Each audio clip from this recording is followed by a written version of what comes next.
called Hunger Hunger Games Games. or Yeah, whatever. they all kind of Yeah. came out around the same time or within a few years of each other. There was that the Hunger Games, the Maze Runner, and the Divergent series, and they were all sort of the similar sort of dystopian future, young adult heroine or hero um, fighting the system sort of shows or sort of movies. And I think they were all Yeah. based on YA fiction novels, also series of novels.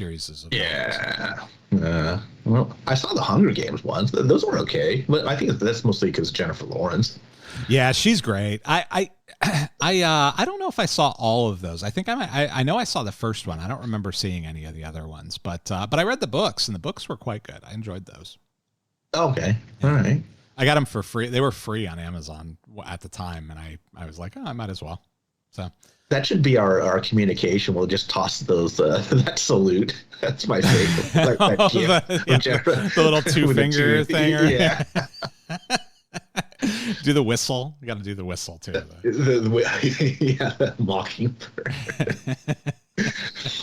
That's how we yeah, we're like we're the Illuminati. That's And then we right. grab That's how you our know. handshake. Yeah. I don't know. I don't know what I saw on TikTok. I stumble across some weird stuff on TikTok from time to time, but the thing I saw today is Yeah. that flowers are blooming in Antarctica, and like you go to the comments, and everybody's like, "This is how we need to identify each other," and I have no idea what it means, but I just said it on the internet, so who knows? I guess we'll find out if we get deplatformed what it is. I like, yeah. I mean, like I don't know. I think I'm just like too. I can't keep up with everything that's going, all the trends and stuff. So it's Yeah. like, okay, well, I feel like I'm like maybe a couple weeks behind everything. So That's the curse of being old and having a job, right? that's right. Can't we sit and like stream on whatever it is, Twitch for Yeah. like So 8 hours a day? yeah, I can't watch influencer videos for 16 hours a day like a 15-year-old kid. There was like some sort of huge controversy with Mr. Beast. I don't even know what's going on.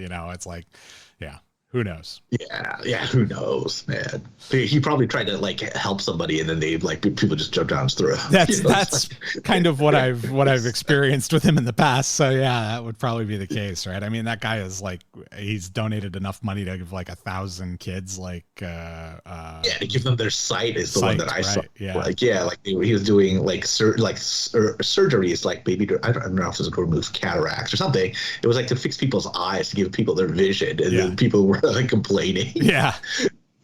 Because of course the internet would complain. Yeah, we complain about everything. That's part of being an American. Yeah, that's right.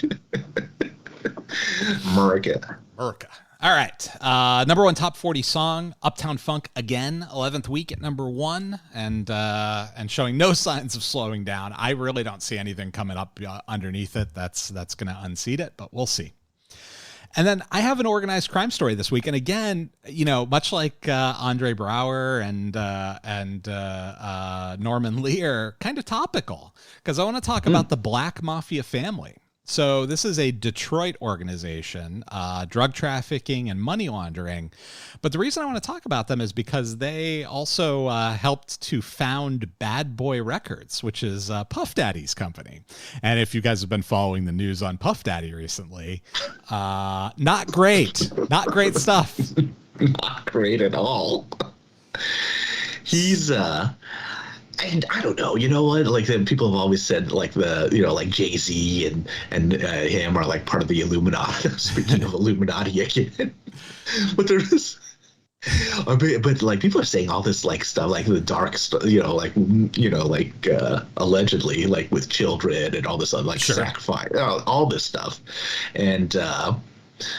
I'm not saying that he is a Satan worshiping, child sacrificing, sexual assaulter, but geez, come on. Yeah, I mean, I read the complaint that Cassie brought against him. And, ooh, that's some dark shit. It's it's pretty awful. And look, anybody can say anything in a court complaint. It doesn't necessarily mean it's true.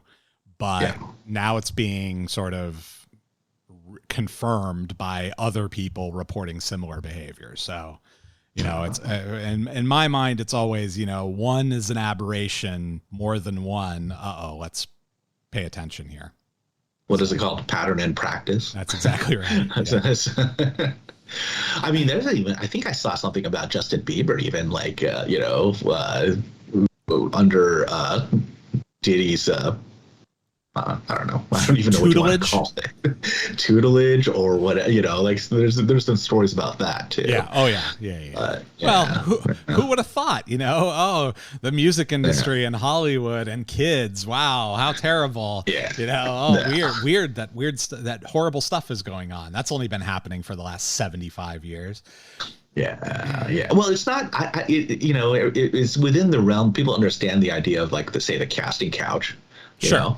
That's not out of bounds. But like if you can have everything, if anything is like whatever your heart desires, then is it out of the realm that there's enough money and people would sell? It's just within that realm. So you're absolutely right. And it reminds me of when you said whatever your heart desires, it reminded me of the escort agency in LA Confidential. I can't remember what it was called, but the one that would make the women, it would make the women get plastic surgery to look like famous movie stars, right?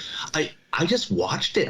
We watched LA Confidential. That's probably why I said fleur de lis. But there's a scene where they're at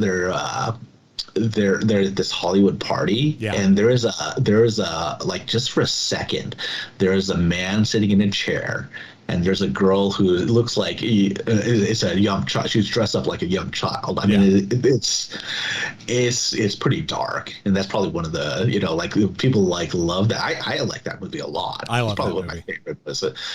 But I mean, it does expose like this underbelly that's it's been there all forever. Yeah. I mean, look, whether some of it's apocryphal or not, you put it in enough movies and it becomes real. It's yeah. So Black Mafia Family, they're a Detroit drug trafficking, money laundering, founded by a guy. The Flannery family essentially was who ran it. This guy Demetrius Flannery founded BMF Entertainment using proceeds from their cocaine distribution network. It was an attempt to go legit, but also to launder the money at the same time.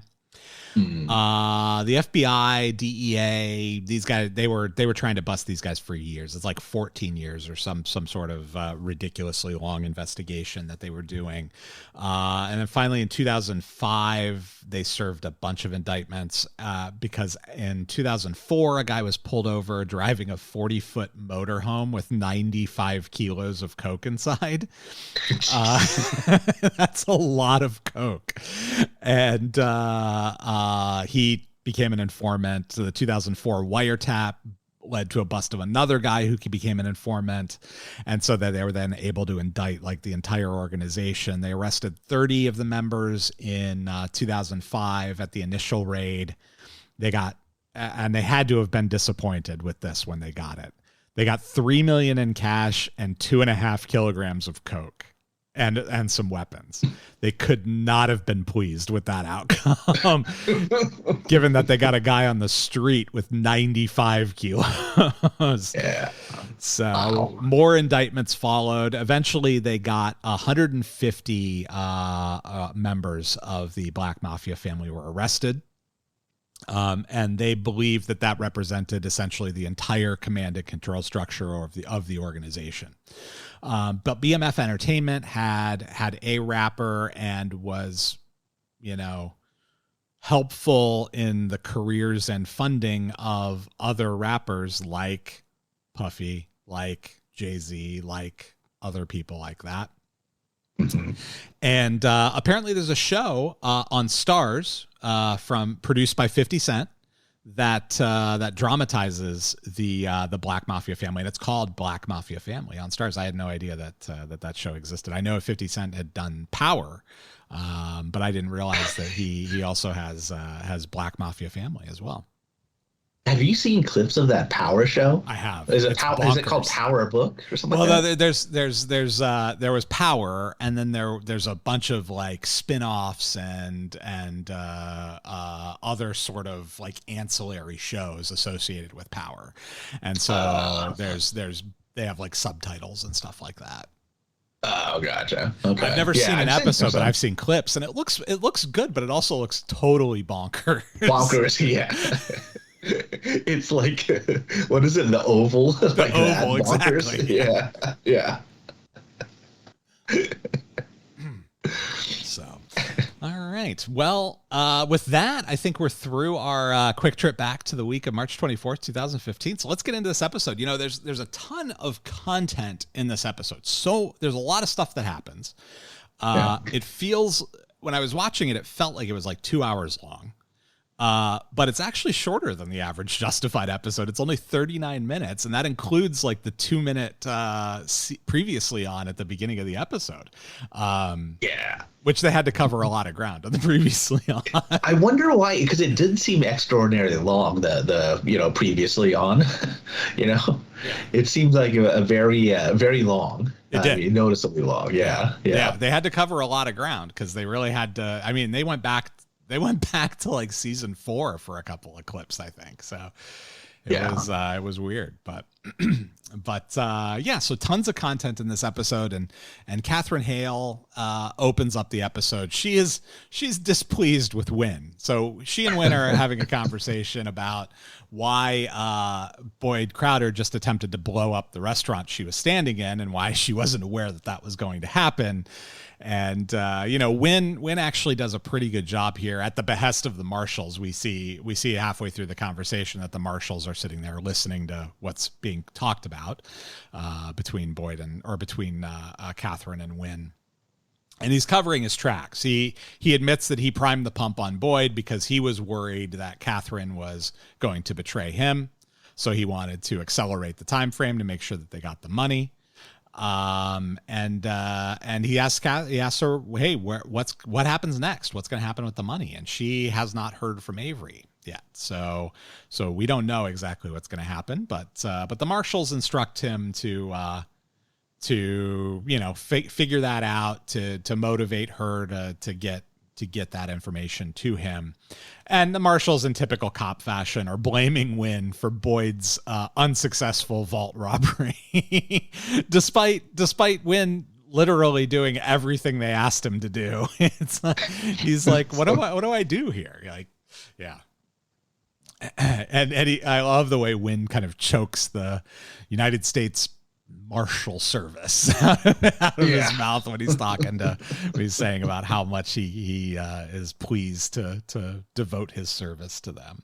And you see there's quick cuts to Mikey the whole time, showing him that he is not pleased with Wynn snitching and the marshals being in the Winnebago. And I think the reveal was this the first time that Mikey revealed his name, his last full name, Mikey Cosmetopoulos. Was that what it was? I think it is Cosmetopoulos. Yeah, and I don't know if it's the first time we've heard him say that. I seem to think there might be a scene in season 5, maybe, when they're in the hotel where he says that. But I don't remember for sure. But now I've heard it so many times in this episode, it's like just in watching this season to prepare for the podcast, I've probably seen the last 4 episodes half a dozen times, because you watch one and you're like, well, I can't not watch the rest now. You watched ahead. If I watch episode 10, I got to watch 11, 12, and 13. So now when I watch episode 11 for next week or whatever, I'm going to have to watch 12 and 13 also. So the last episode you'll watch like 10 times. That's right. Yeah. I'll know it backwards and forwards by the time I get there. So, but it also doesn't help in trying to remember what happens in which episode, because they start to run together a little bit. Oh yeah. But so Boyd and Ava are drinking when Limehouse comes in. And Limehouse, Boyd called Limehouse because he needs an exit. Once they get the money, they got to figure out a way to get out of Harlan because they know that the cops are looking for him. They know that